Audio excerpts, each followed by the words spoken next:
We're going to walk you through the installation of the J&L oil separator. Including your J&L kit is a fully assembled oil separator with quick connect fittings, a mounting bracket and mounting screws. The tools you're going to need for installation is a ratchet, an extension, and a 10mm socket. A clip puller tool is not required but recommended. Phillips head screwdriver and a 5/16 nut driver or a flathead screwdriver. Let's get started. Our first step, we need to remove our factory engine cover. It is secured by these two 10mm bolts, and then it's just got two rubber grommets in the back that you have to pull up on. So first, remove your bolts.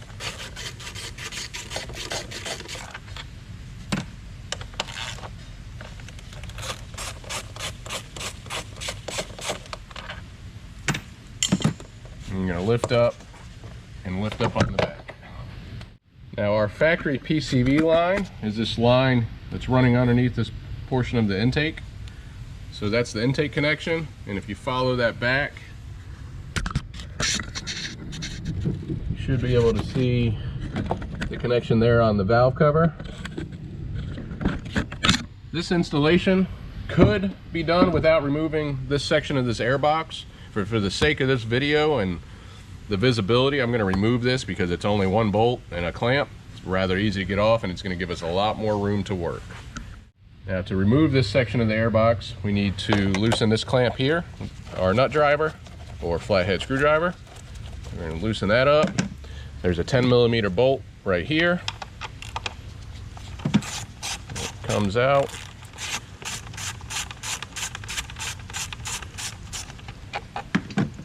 And then on the side of the air box, your intake air temperature sensor is right here.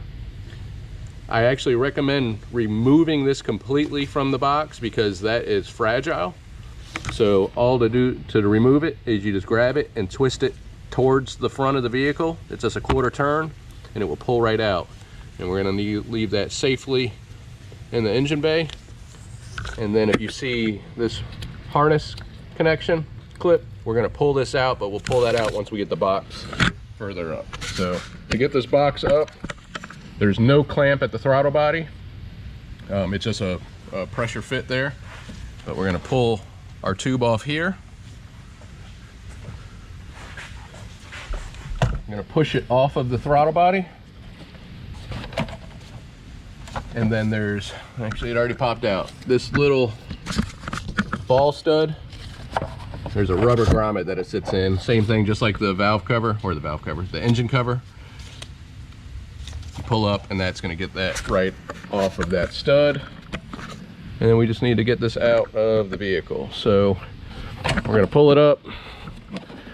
So we clear our throttle body, we're good. And you're gonna see our harness is still hanging on. And I'm gonna pull that off with our tool to get that out of the way. And that box comes out. And now we have a much better view of our PCV line, which is this line here. Now our PCV line removes from the valve cover first. This clip here, you're going to push from the back, so from the back of the motor, and you're going to lift up on that fitting when you push that. We're going to unclip the line, and then we're going to spin this around to relieve some of the pressure on it. And here, same thing, you have this clip. You're going to push that and it releases that fitting. So again, just a button release. Other side, same thing. You can see all of that oil in there. These 3/6s push so much oil through the PCV system. Some of the worst that we see in any of the applications we do. We're going to prep our oil separator for installation. You're going to take your mounting bracket and the oil separator. You notice that there's a J&L logo on both of them. Align the two logos. And then you'll use the supplied screws to mount the bracket to the oil separator.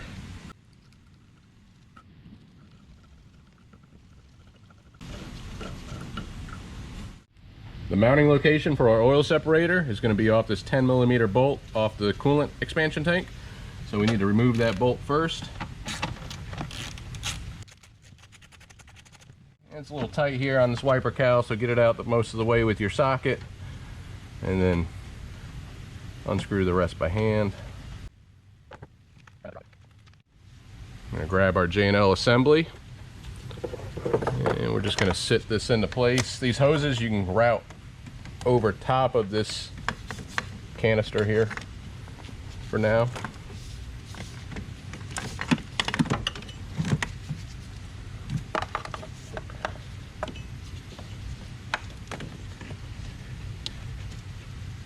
And we just want to get our bolt started.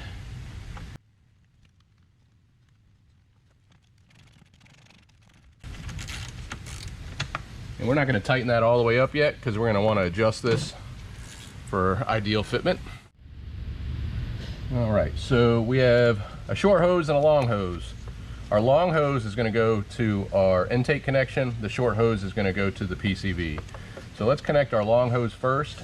We're going to go underneath. Looks like an evap line. Remember, our air box connects right here, so we're going to go underneath the air box, okay? And we're just going to see how this connection is pointed down. If for whatever reason this connection isn't, and it's, you know, like that, don't twist the line all up if you can help it. Keep everything nice and laid out. These all move, so it might be tough to break this free initially, but if you grab it with both hands and spin it around, I'm going to plug right onto that connection. Now our shorter line, PCV line, see how this hose is naturally curving towards me? I'd like it to naturally curve towards the motor. To do that, you can just grab the line at the oil separator and spin it.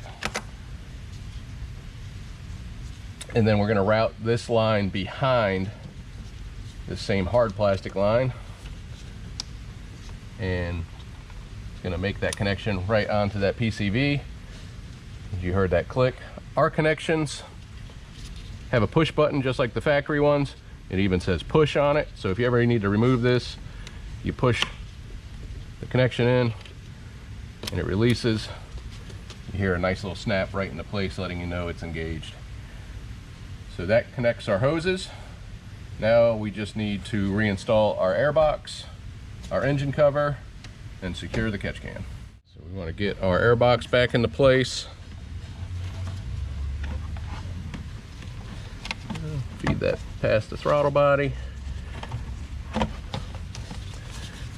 I like to get this hose connected first, or at least pushed into place like that.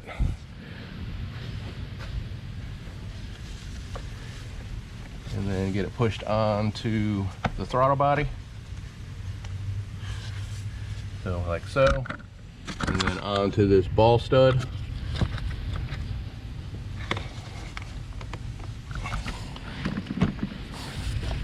Like that. And then our bolt hole we just need to align. Stick our bolt back in there.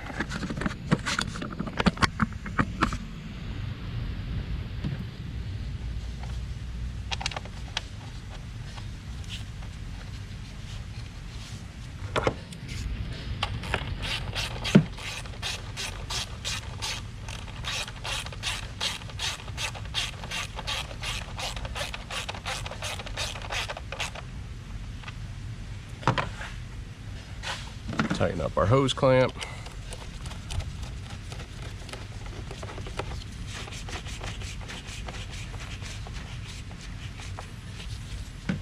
And then don't forget your sensor. So you'll notice this sensor, it's got a big tab and a small tab, so it's only going to fit in there one way. And so this is the release, okay? So to put it in, it's going to be kind of angled this way. Think of this little raised section is going to be aiming towards you, and then you're going to twist it, tightening it. You'll know when it's secure. There you go. Feel it push in, and then a little quarter turn. That quarter turn won't take a lot of effort if it's completely seated inside. I mean, it's very minimal effort, but you just have to get it to push past that O-ring initially. and resecure. Don't forget your little harness clip. Push that back in to secure your harness. And that completes the airbox portion. Nice and secure. Now what you do want to double check while you're reinstalling this is our line from our oil separator. We want it to run underneath this airbox, okay? It probably would work from this side, but it's going to be much tighter to make that connection. So like everything nice and loose and freeing, not chafing on anything. So again, it's going to come around this ball stud and go in this big area underneath this airbox here. So you see our line there. Now to reinstall our engine cover, we have 2 ball studs, and you got these little cups. That's what those ball studs sit in. So align those first. Usually if you get one, the other one will just fall right into place. You'll feel those push on, and now your bolt holes should be perfectly aligned. Put your engine cover bolts back in and secure those.